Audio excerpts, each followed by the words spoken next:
Hello, आप देख रहे हैं सेल्फ ज्ञान और आज हम बात करेंगे कि MHI 05 जो है में हिस्ट्री का उसके इंपॉर्टेंट क्वेश्चंस के बारे में डिस्कस करेंगे जो एग्जाम में आते हैं और जो क्वेश्चन बार बार रिपीट हो रहे हैं। और इसका टॉपिक है भारतीय अर्थव्यवस्था का इतिहास। तो हम इसको बहुत गहराई से करेंगे और आपको बताएंगे कि आपके कौन कौन से क्वेश्चन आपको इसमें करने हैं। तो चलो देखते हैं। तो ये मैंने जो है MA हिस्ट्री के जो बनाए हैं MHI 5 के, तो इसका जो आपका जो 3 घंटे का एग्ज़ाम है, 100 नंबर का एग्ज़ाम है, आपको 5 क्वेश्चन करने हैं। भाग ए में से आपको 2 क्वेश्चन करने हैं, भाग बी में से तो आपको 2 क्वेश्चन करने हैं। एक क्वेश्चन कोई से में से भी कर सकते हो, एक में से कर लो या 2 में से कर लो, कहीं भी पूरे एक ही भाग में से कोई भी क्वेश्चन मत कर देना। तो मैंने ये पूरा पूरा बनाया हुआ है, पिछले कुछ सालों का एनालिसिस किया है, 10 साल का। तो आपको पता चल जाएगा कि आपको कौन से क्वेश्चन इसमें से करने हैं और कौन से रिपीट हो रहे हैं क्वेश्चन, वो सब आपको पूरा आइडिया हो जाएगा। तो इस वीडियो को बनाने में बहुत मेहनत किया है। सबसे पहले तो इस वीडियो को आप प्लीज़ आई रिक्वेस्ट कि आप इसको लाइक करें। आप तो जानते हैं कि बहुत गिने चुने स्टूडेंट के लिए वीडियो बनाया जा रहा है, जैसे कि आप बहुत होंगे, 2-4 हज़ार स्टूडेंट होंगे। तो प्लीज़ आपका लाइक बहुत इम्पोर्टेंट है इसके लिए, क्योंकि मैं चाहता हूँ कि लोग स्टूडेंट की हेल्प हो और वो अच्छे मार्क्स से जल्दी से पास हों और कम ड्यूरेशन के अंदर पास हों और बार बार उनको एग्ज़ाम ना देना पड़े। तो यही मेरा मकसद है। मैंने सिर्फ ये जो चैनल बनाया है वो इग्नू के स्टूडेंट की हेल्प के लिए बनाया है। तो चैनल को सब्सक्राइब कर लें, बेल आइकन को भी प्रेस कर ले, ताकि जब मैं एग्ज़ाम के टाइम एक दिन पहले दोबारा आपसे कुछ इम्पोर्टेंट डिस्कस करना हो तो वो वीडियो आप तक पहुंच सके। बस यही मकसद है। तो चलो शुरू करते हैं। तो सबसे पहला क्वेश्चन है, औपनिवेशिक काल में आर्थिक इतिहास के अध्ययन संबंधी इतिहास लेखन के नवीन रुझानों की रूपरेखा प्रस्तुत कीजिए। एक बार आया है ये, तो जो एक बार आया है उसको आप करना चाहें तो कर सकते हैं अगर आपके पास टाइम है, लेकिन जो रिपीटिंग क्वेश्चन है मैं यहाँ पे मैं डिस्कस करूँगा वो आपको पता चल ही जाएगा। ठीक है। एक ये क्वेश्चन है मौर्य, ये थोड़ा सा जो ये वाला जो MHI 5 है, इसमें थोड़ा सा क्वेश्चन बिखरे हुए हैं। बाकी में क्या मैं देखता था कि हर में जो रिपीट हो रहे थे बार बार, इसमें कुछ ही क्वेश्चन रिपीट हो रहे हैं, बाकी सिंगल टाइप में आ रहे हैं। आप आगे देखते जाओगे। इसमें मौर्य के अधीन कृषि संबंधी करों, जो मौर्य टाइम में जो है कृषि के ऊपर जो टैक्सेस लगते थे उनके आलोचनात्मक परीक्षण करना है। और इसमें जो भूस्वामित्व उसके बारे में बात करेंगे, जो 600 से 1200 ईस्वी के बीच में राज्य के भूस्वामित्व संबंधी जो अधिकार थे उसकी चर्चा करनी है। और किस प्रकार जो भूकर का जो इकट्ठा करते थे, संग्रहण करते थे, उस प्रक्रिया में ग्रामीण समाज में स्त्रीकरण को बढ़ावा दिया। तो वह इम्पोर्टेंट क्वेश्चन है, रिपीट होगा आगे भी। भूस्वामित्व संबंधी अधिकार वाले क्वेश्चन में ये सब विभिन्न श्रेणियों वाला जो क्वेश्चन है, मध्यकाल में कृषकों की जो थे, फार्मर्स की जो थी विभिन्न श्रेणियों की चर्चा करनी है, रिपीटिंग क्वेश्चन है।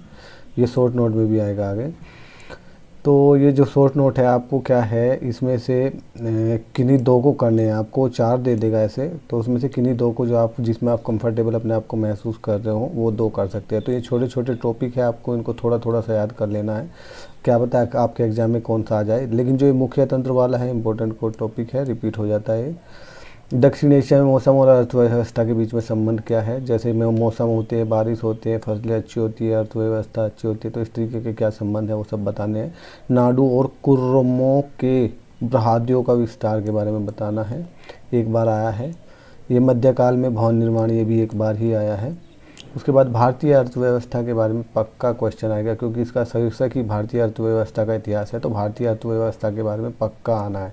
ठीक है। तो उसका मध्यकालीन के बारे में आप पूछ लिया, उसकी विचारधाराओं की चर्चा कीजिए, रिपीटिंग क्वेश्चन है। हड़प्पा नगरों वाला क्वेश्चन भी रिपीट हो रहा है बार बार, उनकी विशेषताओं का ब्यौरा देना है, कर लेना है। रोमन व्यापार वाला क्वेश्चन रिपीट हो रहा है, भारत और रोमान के बीच में जो व्यापार है उनकी प्रगति का परीक्षण कीजिए। दीर्घकालीन प्रभाव क्या थे उसके, ठीक है, रिपीट क्वेश्चन है। ये एक बार आया। जमींदारों और भूमियों के अधिकारों का प्रावधानों का आलोचनात्मक परीक्षण करना, एक ही बार आया था ये।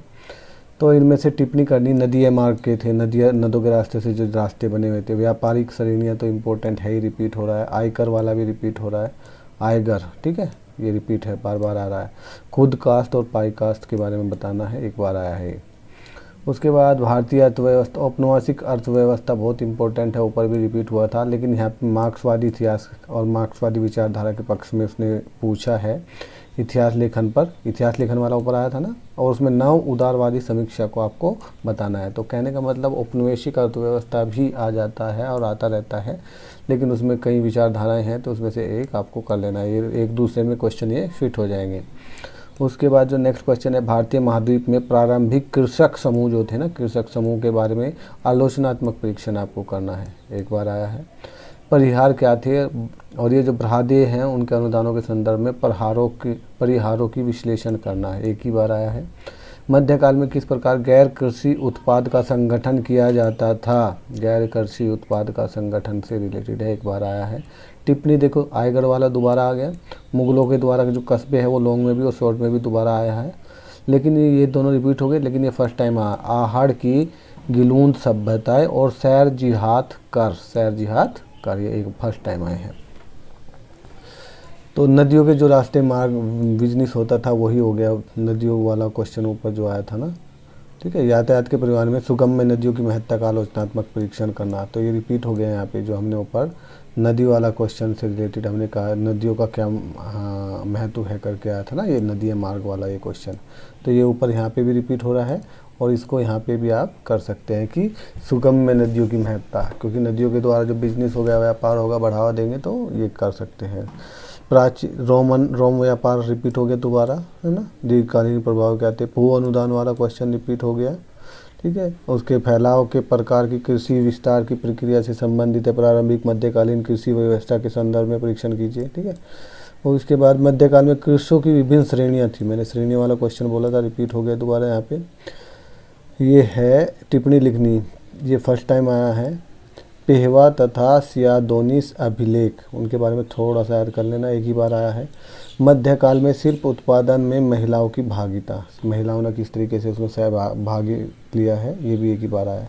कर निर्धारण की इस्लामिक सिद्धांत बहुत ही इंपॉर्टेंट क्वेश्चन है, पुराने ज़माने में भी उनका कर निर्धारण होता था, टैक्सेस होते थे जो वो गरीबों को दान में करते थे, तो ये कर लेना है इसको, इम्पोर्टेंट लॉन्ग क्वेश्चन में भी ये आता है। आम्रा नायकार अनुदान, इसके बारे में याद कर लेना, क्योंकि आपको 4 ऑप्शन मिलेंगे, उसमें से 2 तो आपको जिसमें आप कंफर्टेबल हो लिख सकते हो। हड़प्पा नगर वाला फिर इम्पोर्टेंट है, रिपीट हो गया है, यहाँ पे उनकी विशेषताओं के बारे में पूछा है। इस्लामिक सिद्धांत वाला क्वेश्चन करो वाला, वो यहाँ पे भी रिपीट हो गया, जो हम ऊपर बात कर रहे थे, उसका वर्णन करना, पहले मुगलों ने फिर तुर्कों ने उसको किस तरीके से यूज किया है।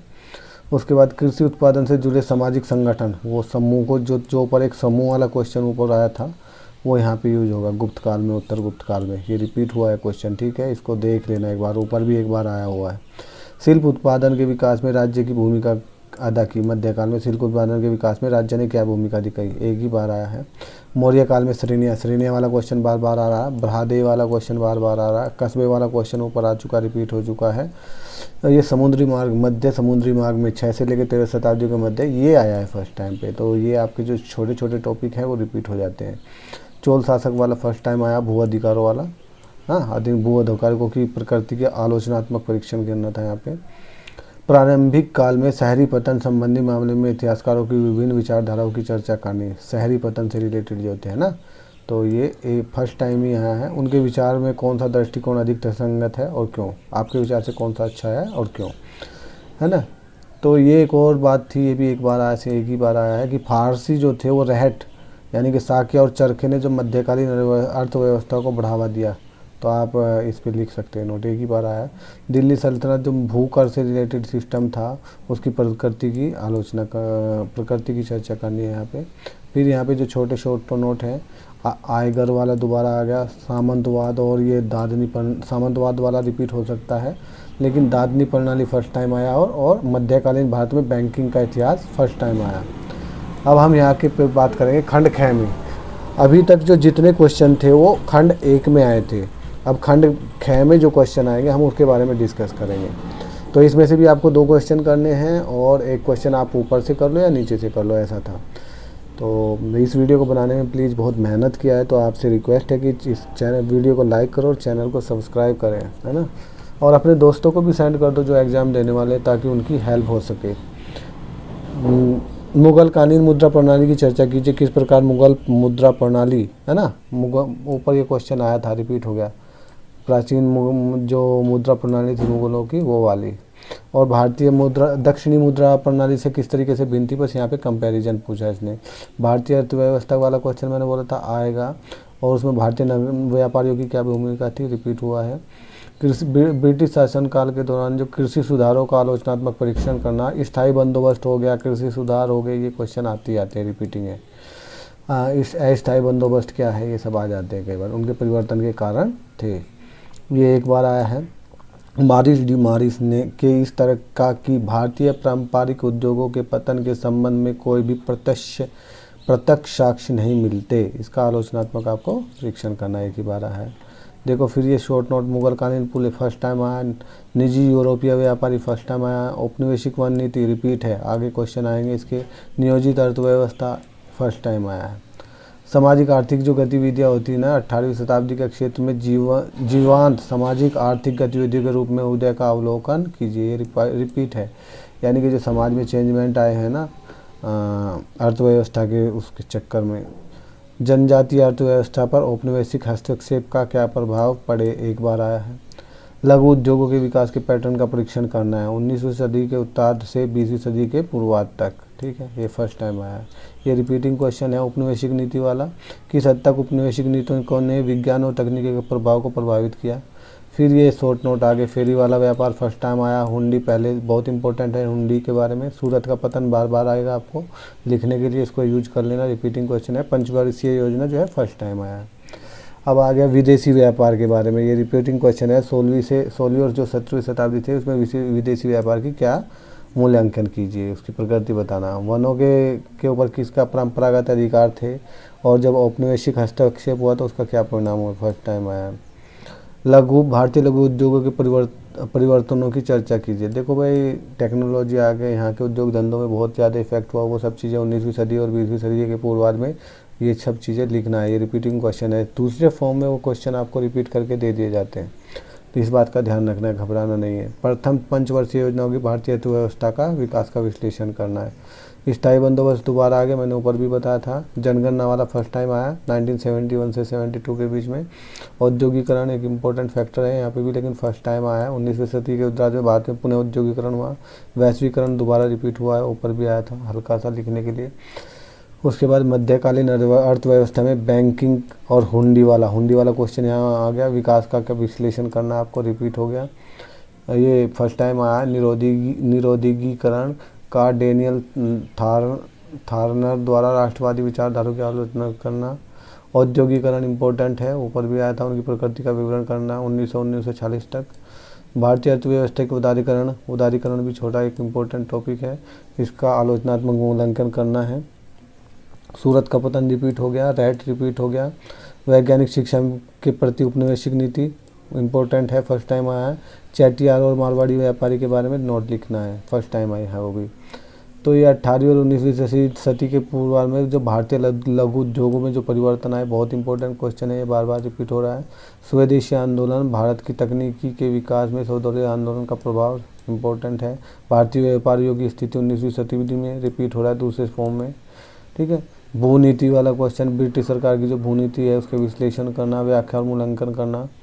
यहाँ पे जो शॉर्ट नोट आ गए, हुंडी दोबारा आ गया, सूरत का पतन दोबारा आ गया, बिरला ब्रदर्स फर्स्ट टाइम आए हैं। व्यवसायीकरण कृषि का फर्स्ट टाइम आया है। भारतीय बाजारों में व्यापारियों पर रेलवे का क्या प्रभाव पड़ा, आपको उसका बताना है, फर्स्ट टाइम आया है। निरुद्योगीकरण का क्या तात्पर्य है, रिपीट हुआ, पहले ऊपर भी आया था, है ना। भारतीय अर्थव्यवस्था में जो परिवर्तन आया 18वीं शताब्दी में, उनमें चर्चा करना। भाई ये जो अर्थव्यवस्था में परिवर्तन आते 18वीं शताब्दी 19वीं शताब्दी इम्पोर्टेंट आएगा ही आएगा। मध्यकालीन भारत में कृषि उत्पादन में आए रुझानों की चर्चा कीजिए, फर्स्ट टाइम आया है। तो ये भी फर्स्ट टाइम आया। 1991 में आर्थिक सुधार, धन की निकासी फर्स्ट टाइम आया है। महलवाड़ी व्यवस्था फर्स्ट टाइम आया है, लेकिन इम्पोर्टेंट टॉपिक है। भारत के औपनिवेशिक काल में जनसंख्या में आए परिवर्तन फर्स्ट टाइम आया है, ठीक है। तो ये थे काफ़ी इम्पोर्टेंट पॉइंट जो हमने आपसे डिस्कस किए, ये सभी क्वेश्चन आए हुए हैं। तो कम से कम 10-15 क्वेश्चन ऐसे कर लो जो बार बार रिपीट हो रहे हैं, और पक्का उसमें से आपको 5 क्वेश्चन जो है मिल जाएंगे एग्ज़ाम में, और आपको फर्स्ट अटैम्प्ट में अच्छे मार्क्स के साथ पास होना है। ये मेरी आशा करता हूँ मैं। और इसी तरीके की लेटेस्ट वीडियो, अपडेटेड वीडियो के लिए, एग्ज़ाम पे टाइम पे कुछ डिस्कस करने के लिए तो प्लीज़ चैनल को सब्सक्राइब करें, वीडियो को लाइक करो, अपने दोस्तों तक पक्का भेजें जो एग्ज़ाम दे रहे हैं उनको बताएं। Thank you, best of luck for the exam.